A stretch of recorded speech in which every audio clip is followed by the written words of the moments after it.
હાસોટ પંથકમાં સૌથી વધુ ખેડૂતો એકઠા થઈને પાવર ગ્રીડ લાઇનની કામગીરી સામે વિરોધ નોંધાવવાનું શરૂ કર્યું। ખેડૂતોનો આ વિરોધ મુખ્યત્વે જમીનના યોગ્ય વળતરની માંગ સાથે છે।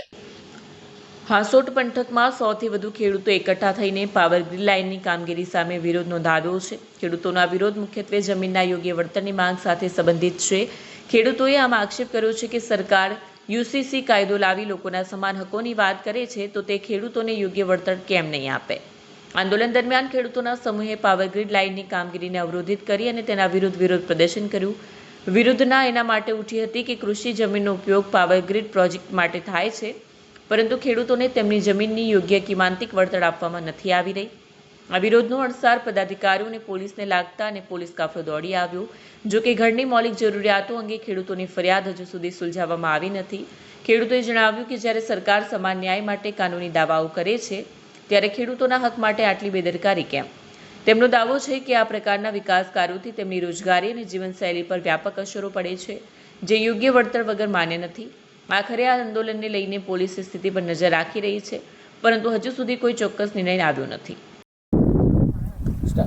हाँ, અમે અહીં ઉપસ્થિત આજે 7 એપ્રિલ 2026 અહીં હાસોટ તાલુકાના અલગ અલગ ગામોમાંથી ઉપસ્થિત બધા જ તમામ અસરગ્રસ્ત ખેડૂતો છે અને પાવર ગ્રીડ કંપની દ્વારા જે અહીં લાઈન નંખાઈ રહેલી છે એના વિરોધ માટે ભેગા થયા છે।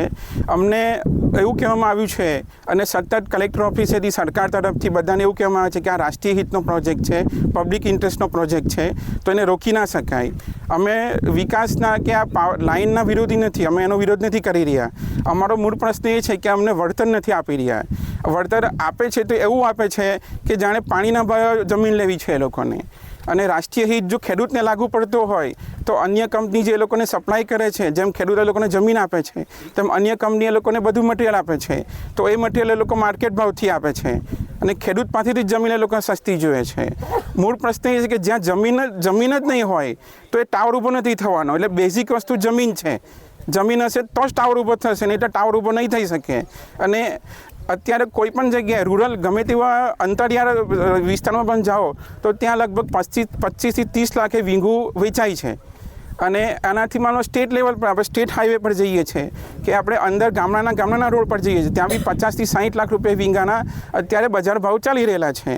અને કંપની દ્વારા અમને જ્યારે માપણી કરવામાં આવે છે તો લગભગ 2 લાખથી લઈને 3 લાખ સુધીનો વીંગાનો ભાવ અમને પડે છે। તો આટલા પાણીના ભાવે એ લોકોને જમીન જોઈએ છે, વળતર આપવું નથી। અને સરકારી જે પરિપત્રો છે એ પરિપત્રમાં જે લખેલું છે એ લખાણ પ્રમાણે પણ એ લોકો વળતર નથી આપી રહ્યા। અમારી માંગ એ છે, કલેક્ટર સાહેબને પણ અમે ડિમાન્ડ કરી કે જે પરિપત્રો છે, પરિપત્રમાં જે લખ્યું છે, સરકારે લખ્યું છે, અમે અમારા ઘરેથી કશું ટાઈપ નથી કર્યું, એ પરિપત્રમાં જે લખ્યું છે એ પણ અમને આપો। કદાચ અમે એનાથી બી સંતોષ માની શકીએ, પણ એ પરિપત્રો પ્રમાણે પણ એ ભાવ અમને ચૂકવવામાં આવતા નથી। 7 એપ્રિલ 2026ના રોજ આજે અહીંયા ખેડૂત સમાજ, ખેડૂત લોકો બધા ઇલાવ ગામની અંદર જે હાઈ ટેન્શન લાઇનનું કામ ચાલી રહેલું છે ત્યાં ઇલાવ અને આજુબાજુના ગામના ખેડૂતો એકત્રિત થયા છે। આમ તો ખેડૂતને જગતનો તાત કહેવામાં આવે છે, પરંતુ હાલની પરિસ્થિતિ જોતાં ખેડૂત એ જગતનો તાત નથી, પણ જગતથી ત્રાસી ગયેલો ખેડૂત બની ગયેલો છે। કારણ કે વળતર નથી, મળતર નથી અને વળતર પણ નથી। ખેડૂતને આ જે જમીન અહીંયાનો જે ખેડૂત છે એ કોઈ 20-25 વીઘાનો ખાતેદાર નથી। અહીંયાના ખેડૂત 2-3 વીઘાના જ ખાતેદાર છે, અને એની અંદર તમે જોઈ શકો છો કે 1 વીઘા જેટલી જગ્યા એક ટાવરની અંદર વપરાતી છે, તો ખેડૂત પાસે રહેશે શું અને એની અંદરથી ખેતી કેવી રીતે થવાની છે? કારણ કે ઓલરેડી એ લોકો ઊંચા ખેડૂત પકવવાનું તો ના પાડે છે, નાની ખેતી થશે તો એની પર ફ્લાવરિંગ કેવી રીતે આવશે? કારણ કે એ હાઈ ટેન્શન છે, 765 કેવી છે, એટલે એનું રેડિયેશન એટલું હેવી છે કે એની નીચે પક્ષીઓ પણ નથી આવવાના। પક્ષીઓ નહીં આવશે તો લાગ કેવી રીતે પડવાનો છે?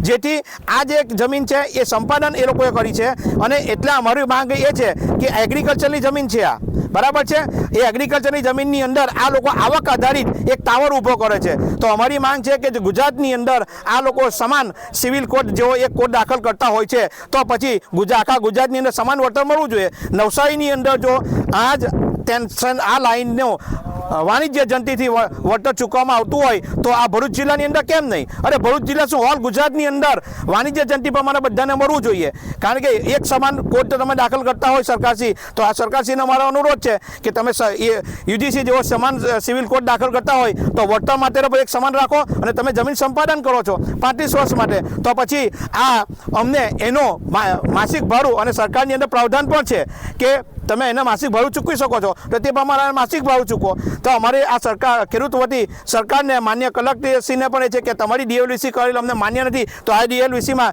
જગતનો તાત રહે, ત્રાસ નહીં બને, એ માટે તમે ફરીથી આની પર ફેરવિચારા કરો, અને ગુજરાતની અંદર જેમ સમાન સિવિલ કોડ છે તેમ ગુજરાતની અંદર સમાન વળતર ક્યાં પછી બધાને એક સરખું માસિક કે વાર્ષિક ભાડું ચૂકવવામાં આવે, એવી અમારા ખેડૂતની બધાની માંગ છે. વિડીયો જર્નાલિસ્ટ હેમંત ચાસિયા સાથે પીરુ મિસ્ત્રી, સત્યા TV ન્યૂઝ, હાંસોટ.